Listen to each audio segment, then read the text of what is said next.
हमारे लिए बहुत जरूरी हो जाता है बताना कि चुनाव में आखिरकार लोग मरने मारने पर क्यों तैयार हो जाते हैं, क्यों है आमादा। सबसे पहले आपको ये बताने के लिए हमने ग्राफिक्स तैयार किए हैं। बहुत महत्वपूर्ण हो जाता है आपके लिए समझना कि पार्टी चुनाव लड़कर सरकार बनाती है, लेकिन आपके लिए ये समझना बहुत ज्यादा महत्वपूर्ण है कि आखिरकार पश्चिम बंगाल के चुनाव में अगर हम बात करें तो ऐसी स्थिति क्यों बनी है। देखिए आप पार्टी की बनती है सरकार, और अगर हम बात करें नौकरी, अस्थायी पद, ठेका, सुविधा योजना, तो इन सब में आ जाता है काडर, जिसमें मिलता है पैसा। तो ऐसे में ये सारी लड़ाई है पैसों की, और कुल मिलाकर ये सब पार्टी के जरिए जब आप सत्ता में आती है सरकार तो मिलता है उसी काडर को जो इस वक्त लड़ रहा है। बहुत महत्वपूर्ण हो जाता है ये समझना कि इसीलिए ये पूरी लड़ाई हो रही है, और ये अभी से नहीं चल रहा है, ये चल रहा है लेफ्ट के समय से। इसीलिए आपको अब हम और पीछे लेकर जाते हैं, इसीलिए आपको ये फिर से बता देते हैं कि राज बदल जाता है, रिवाज नहीं बदला है। अब आपको बता देते हैं पश्चिम बंगाल में वामपंथी पार्टियों की बात करें तो लेफ्ट पार्टियों का नौकरी वाला मॉडल क्या रहा है, इसे भी समझना बहुत ज्यादा महत्वपूर्ण आपके लिए हो जाता है। देखिए कार्ड होल्डर कार्यकर्ता पार्टी को लेवी देते हैं। वेतन की बात करें तो मासिक वेतन की बात करें तो 3 से 5 हजार वेतन इन्हें दिया जाता है। इसके बाद आपके लिए महत्वपूर्ण है समझना, बंगाल में कार्यकर्ता को 6,000 और देश में कार्यकर्ता को 10,358 रुपया। और इसके अलावा महत्वपूर्ण है 3 महीने लेवी न देने पर कार्ड वापस ले लिया जाता है। तो ये लेफ्ट पार्टियों का नौकरी वाला मॉडल है जो अभी भी आगे जारी है, यानी राज बदल गया है लेकिन रिवाज नहीं बदला है। और इसी के लिए अब तमाम जो कार्यकर्ता है, जो काडर है, वो मरने मारने को हो जाते हैं तैयार। जूही, मैं आपका रुख करना चाहूंगी, इस बात पे कितनी सच्चाई है आप खुद ही बताइए। जी, पहले तो मैं टीएमसी के स्पोक्सपर्सन हूँ। आप सीपीएम के बारे में हमको पूछ रहे हैं, लेफ्ट फ्रंट के बारे में। हाँ, लेफ्ट फ्रंट में वो लोग उन लोगों का एक नियम है कि पार्टी में वो लोग नहीं, मैं इतिहास तो हमने बताया है। मैं आपसे अभी प्रेजेंट सिचुएशन के बारे में पूछ रही हूँ जी, मैं आपसे प्रेजेंट सिचुएशन के बारे में भी बता रही हूँ कि आजीविका निर्भर करती है बहुत सारे लोगों की, क्योंकि पैसा मिलता है काडर को। और ये बताया जाता है, ये पंचायत चुनाव की सच्चाई है, इसीलिए मरने मारने को कार्यकर्ता तैयार बैठे। जी, मैं इतना आपको बता सकूंगी कि टीएमसी में ऐसा कोई रूल नहीं है। टीएमसी में ना किसी को पैसा दिया जाता है और ना टीएमसी पार्टी से किसी को पैसा मिलता है। वो फुल टाइमर हो या तो मतलब काडर हो, कुछ भी हो, हमारे पार्टी में ऐसा कोई नियम नहीं है। ये अनसेट रूल है, स्पोक्सपर्सन बता पाएंगे। हम सिर्फ इतना बोलेंगे, देखिए हमारे पार्टी में ऐसा कोई भी नियम नहीं है जहाँ पे पार्टी से किसी को पैसा मिले या पार्टी को पैसा देना पड़े। जो आपने मेरी बात सुनी, एक आदर्श के लिए पार्टी बनाई थी। आपको भी इतिहास पता होना चाहिए कि ये जब कांग्रेस छोड़ के ममता दीदी आ गई थी, तब सीपीएम के खिलाफ 34 साल में सीपीएम का जो अपशासन है उनके खिलाफ ममता दी ने लड़ी थी। उस टाइम वहां पर बीजेपी का कोई जमीनी कुछ नहीं था, बीजेपी जमीन पे था ही नहीं। वो लोग बीजेपी आए 2014-15 के बाद पश्चिम बंगाल में, उन लोगों का कोई अस्तित्व नहीं था उस टाइम। आज बंगाल में जो पॉलिटिक्स हुआ है मेनली लेफ्ट फ्रंट और टीएमसी के बीच में हुआ है इतने साल से, बीजेपी अभी दिखाई दे रहा है 2014-15 साल के। अभी अगर आप अटल बिहारी वाजपेयी की वजह से है, ये बता नहीं पाएंगे कितने बूथ में अभी भी कैंडिडेट नहीं दे पाए। 70,000 बूथ में आज जो पोलिंग हुआ है, आधा से ज्यादा बूथ में बीजेपी ने कैंडिडेट नहीं दे पाए। आज जो जमीनी हकीकत है, अरे करेक्ट योर इंफॉर्मेशन, पार्टी से पढ़ाई करके आया करिए। घोष जी और एक सुकांत मजूमदार जी, 3 अलग अलग नेता 3 अलग अलग बात करते हैं पार्टी के बारे में। इनका ना कोई संगठन है, ना इनका कोई कार्यकर्ता यहाँ पर है, ना बूथ कर्मी है।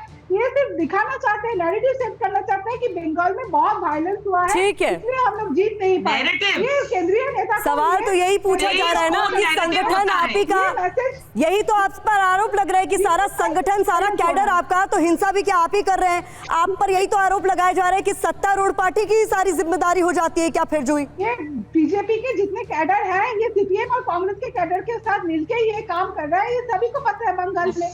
आपका भी कोई सत्तारूढ़ पार्टी की नहीं, सत्तारूढ़ पार्टी की कोई जिम्मेदारी नहीं क्या? मेरा सीधा सा सवाल है जूही, बस इतना जवाब दीजिए, फिर मैं बाकी पैनलिस्ट के पास जाऊंगी।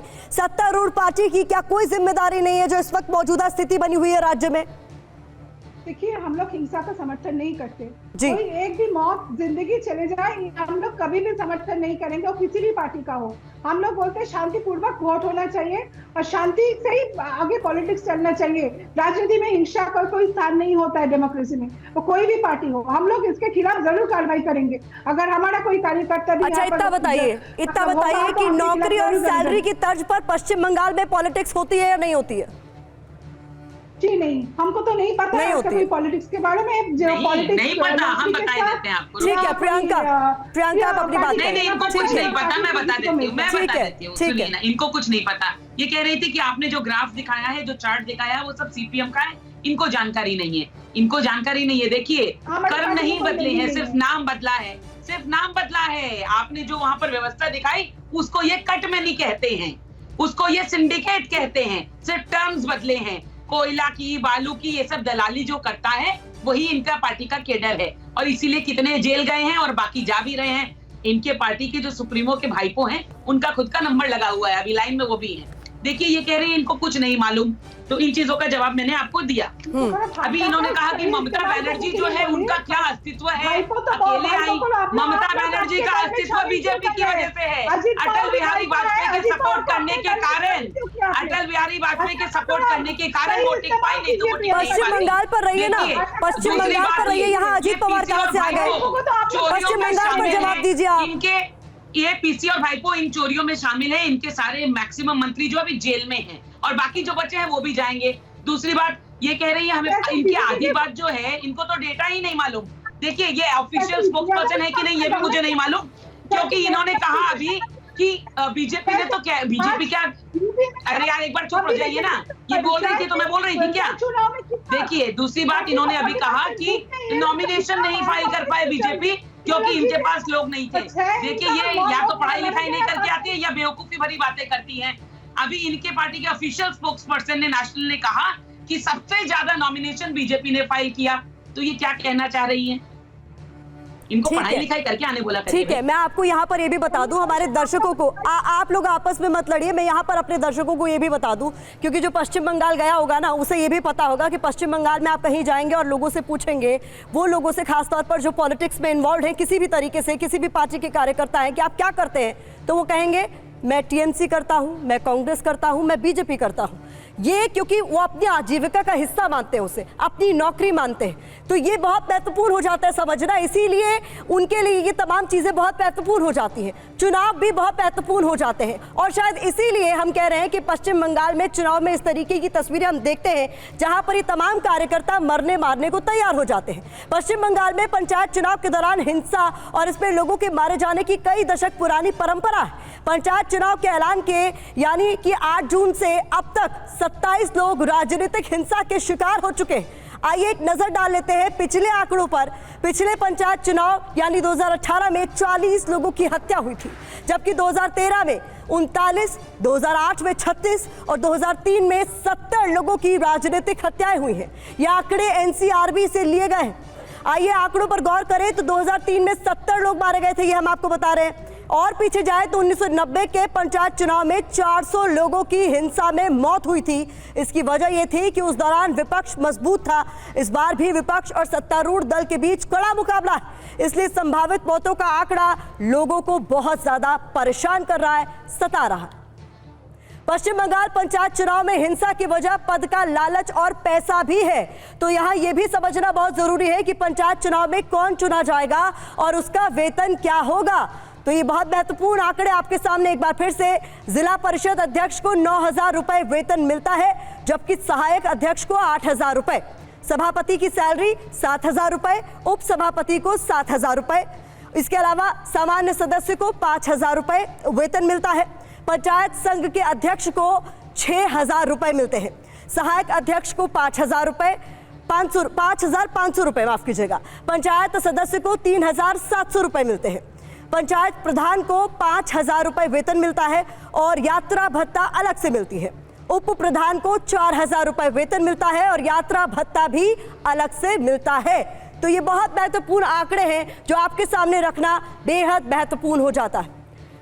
तो इस बीच मीता जी, मैं आपका रुख करना चाहूंगी। तो जो सवाल मैं पूछ रही थी इन आंकड़ों के साथ ही उस पर आपके पास आना चाहूंगी कि ये बहुत महत्वपूर्ण हो जाता है कि किस तरीके से यहाँ तमाम कार्यकर्ता जीने मरने को तैयार हो जाते हैं अपनी पार्टी के लिए, क्योंकि वो जानते हैं कि आजीविका का हिस्सा मानते हैं वो इन तमाम चीजों को।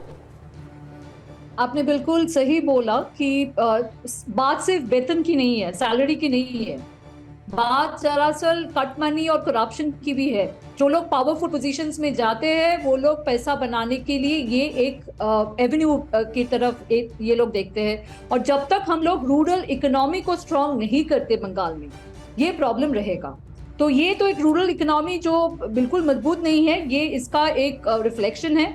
दूसरी बात, सेंट्रल फोर्सेस का डिमांड हमने पहले दिन से कर रहे थे कि ये एक फेज में मत कीजिए इलेक्शन, प्रॉपर सेंट्रल फोर्सेस का डिप्लॉयमेंट कीजिए। पर आज हर एक डिस्ट्रिक्ट से हमारी वार्ड रूम में फोन कॉल्स आ रहे हैं कि कहीं पर भी सेंट्रल फोर्सेस का प्रॉपर डिप्लॉयमेंट नहीं हुआ है, और ये जो है एक बहुत बड़ा ज्यादा कंसर्निंग चीज है।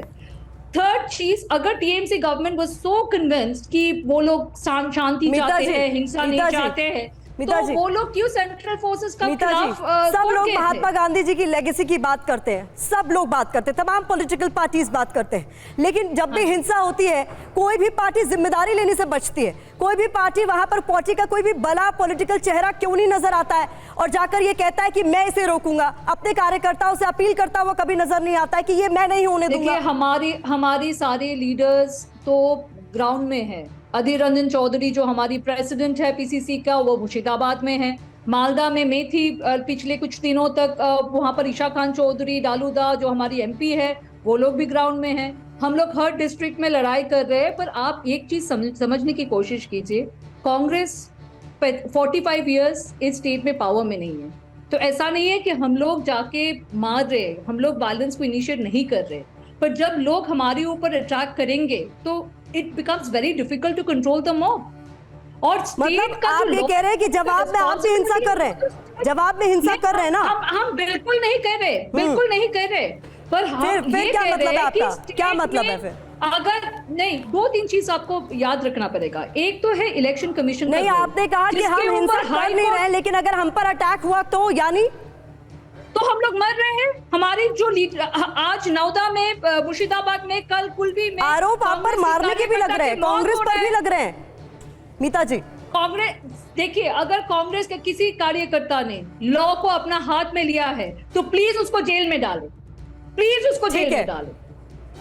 हम बिल्कुल हिंसा के साथ नहीं है। हम महात्मा गांधी के आइडियोलॉजी के बिलीव करते रहते हैं। हम लोग हार जाएंगे। देखिए, हारना जीतना बात की बात, केवल नेतागिरी होगी, केवल नेतागिरी होगी। पहले तो आप पीसफुल प्रोसेस को आप केवल नेतागिरी होगी, और यही हो ही रहा है। ये सबसे दुखद है कि केवल नेतागिरी हो रही है। चलिए, अब आपको ग्राफिक्स के जरिए बताते हैं कि चलिए माफ कीजिएगा, समय की दरअसल कमी है यहाँ पर, और तमाम आप खास मेहमानों का इस चर्चा में शामिल होने के लिए बहुत बहुत शुक्रिया। कुल मिलाकर पश्चिम बंगाल में जब भी चुनाव होते हैं, हिंसा से जुड़ी हुई तस्वीरें ही लगातार सामने आती हैं और ये सबसे ज्यादा दुखद है।